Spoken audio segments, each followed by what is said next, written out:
a gente passa pela perda de alguém que a gente ama muito, a gente passa por uma perda de nós mesmos. Porque a gente tem a impressão de que aquilo que a gente representava para a pessoa e que fazia sentido na nossa vida foi embora com ela. Mas não foi, porque essa pessoa que morreu, ela abriu consciências dentro da gente sobre o que nós somos, sobre o que a gente faz, sobre o que a gente é capaz de viver. E essa porta está aberta dentro da gente. Mas quando a pessoa vai embora, você acha que a porta ficou trancada e você nunca mais vai acessar quem você era diante daquele olhar. O meu processo de luto em relação ao meu pai, em relação à minha mãe, foi reencontrar a Ana Cláudia aos olhos do meu pai. Que eu existia, mas ele morreu, ele não me olha mais. Se ele me olha mais, parece que eu não existo. Mas eu existo, porque ele me reconheceu, ele me via daquele jeito. Então, o meu processo de luto é me reencontrar pelos olhos dele. Só que como é que eu me reencontro pelos olhos dele? Quando eu reestabeleço um vínculo com ele dentro de mim. Então, quando a minha mãe morreu, eu tive muita dor no peito. E aí eu falei assim, nossa, estou infartando? Eu falei, não, Ana Cláudia, infarto é uma dor em aperto. E a dor que eu sentia era de rasgar, assim, de abrir. Aí eu, uma noite, eu falei assim, minha mãe é muito grande, eu tenho que abrir espaço dentro de mim para ela morar. E aí fez sentido aquela dor. E aí fez sentido a dor e passou a dor. Então agora eu falo, eu não sou uma, eu sou 3. Então eu tenho eu e meus pais dentro de mim. Então eu me vejo muito mais completa. Porque antes eu precisava dos olhos deles. Agora eu não preciso mais, eu já me vejo. Então nesse tempo, até que eu me veja, eu preciso de cuidados. Eu preciso dos cuidados, dos meus próprios cuidados, de autocompaixão, de entender que isso é dolorido. E que tudo bem que é dolorido, porque é uma ferida que cura à custa de cicatrização de dentro para fora.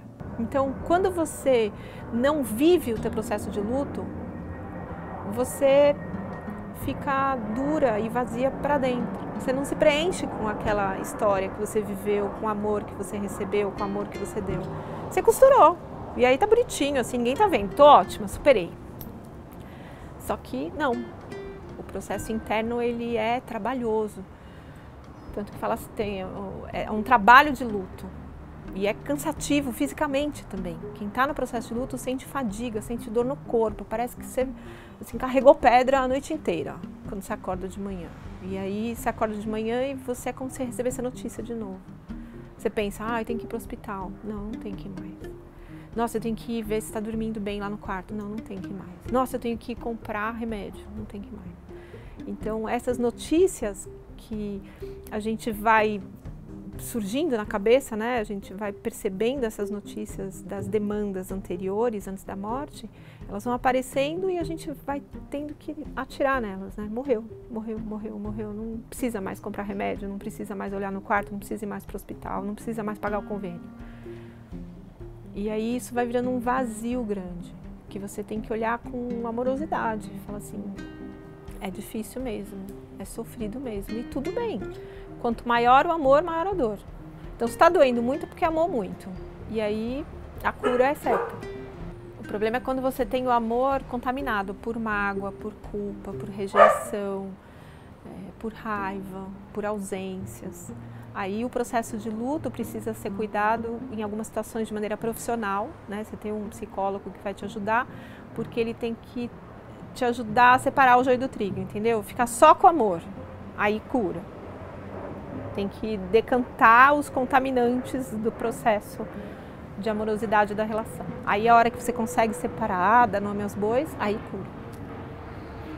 O processo de luto, ele vai ser influenciado pela idade da pessoa que morreu, pelo papel que ele ocupava na sua vida, pelas condições em que a morte ocorreu.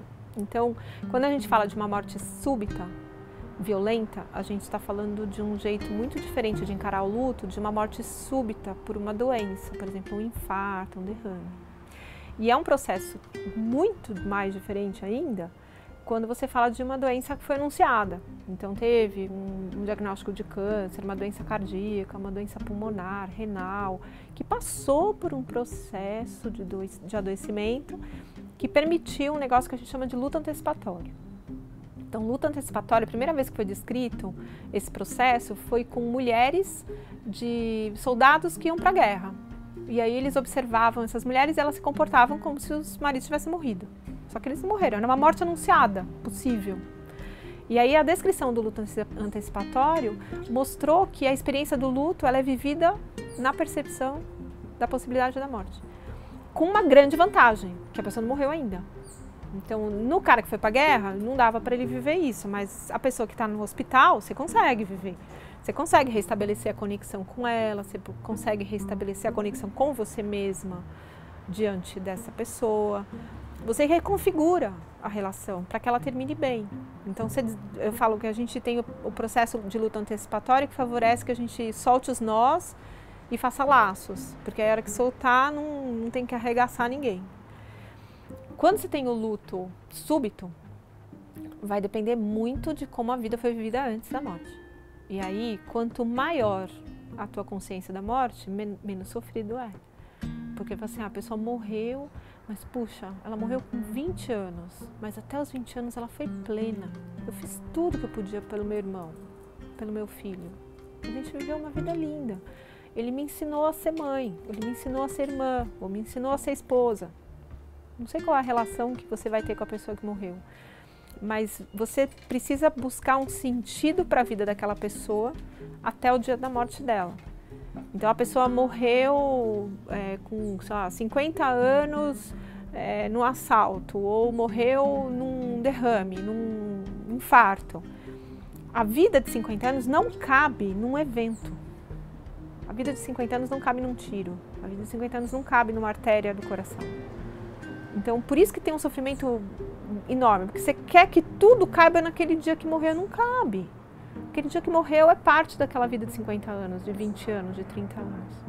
É parte do processo. Então, o que vai fazer sentido para aquela despedida? O que foi vivido até a despedida. Então, tem situações que não são muito explicadas, de pessoas que tiveram infarto, derrame, mas se despediram de todo mundo antes, organizaram tudo, como se elas soubessem o que ia acontecer. Quando você vai investigar a fundo os últimos dias de vida daquela pessoa, tem alguma coisa diferente que aconteceu com ela. Como se houvesse uma consciência inconsciente da despedida. E aí, quando você ajuda a pessoa que fica a olhar para esses últimos dias com coragem, né, de ver, tem alguma coisa que marca nesses últimos tempos de vida, e sempre encontra. É lindo isso. Aí você consegue se acomodar melhor nesse último dia de vida. Porque esse último dia de vida só cabe o evento do último dia. Para quem está de fora e quer ajudar alguém que está em luto, não se meta a resolver nada.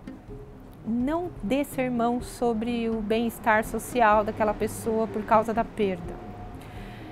Se você quer ajudar alguém, você pode ajudar com a sua presença. Uma presença compassiva e incondicional. Então, você vai receber, você vai visitar teu amigo que está enlutado, ele fala, não precisa. Eu falo assim, mas não estou aqui porque você precisa, eu estou aqui porque eu quero. Tá. Isso já é um jeito diferente de oferecer ajuda. Eu falo assim, não estou aqui porque você precisa, eu estou assim porque eu quero estar com você. E aí, tudo bem, eu estou aqui, eu posso... O que eu faço? Sua unha? Posso fazer uma massagem no seu pé? Você quer que eu vou andar com seus cachorros? Eu trouxe mingau de aveia para você, com morangos. Sabe, essa coisa da presença que acolhe, que cuida, mas não sufoca. E não tenta justificar o tempo inteiro.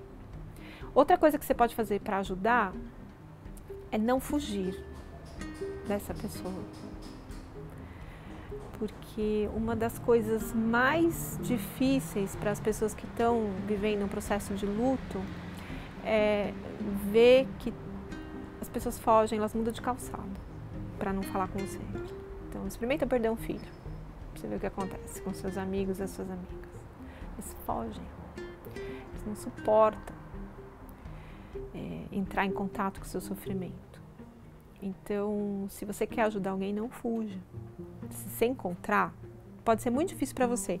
E se for difícil para você, é melhor que você encontre a pessoa e fale assim, olha, eu juro que eu pensei em mudar de calçada, mas eu gosto demais de você e eu preferi vir aqui te dar um abraço de 5 minutos. É só o que eu posso fazer, tá? é melhor se assumir. Tenha coragem de chegar e falar assim, eu não tô conseguindo ligar para você porque eu tô péssima. Então, não se sinta sozinha no seu sofrimento. Eu tô sofrendo junto à distância porque eu não aguento chegar perto. Então, não foge. E se você for fugir, avisa que tá fugindo. É melhor do que passar pela situação de ser considerada uma pessoa que sabe abandonar. É muito feio ter essa habilidade na vida. Saber abandonar é a pior habilidade que você pode querer desenvolver na sua vida. Não saiba. Para a pessoa que está em processo de luto, primeiro, aceita que dói, porque vai doer menos. Tenha compaixão pelas pessoas que querem ajudar do jeito errado. Tem muita gente que vai falar muita bobagem para você, aí você faz aquela cara de paisagem, faz um minuto de silêncio para essa alma perdida e tenha certeza que ela vai ter a chance de experimentar isso um dia na vida e vai entender que não era por aí. Perdoa. Porque a pessoa está tentando ajudar, mas ela está indo pelo lado errado. Se você gostar muito dela, você ajuda ela a ajudar. Aí você dá pistas para ela. Olha, me traz mingau com morango, entendeu? Estou precisando de uma massagem no pé, me faça a unha, passeia com os meus cachorros.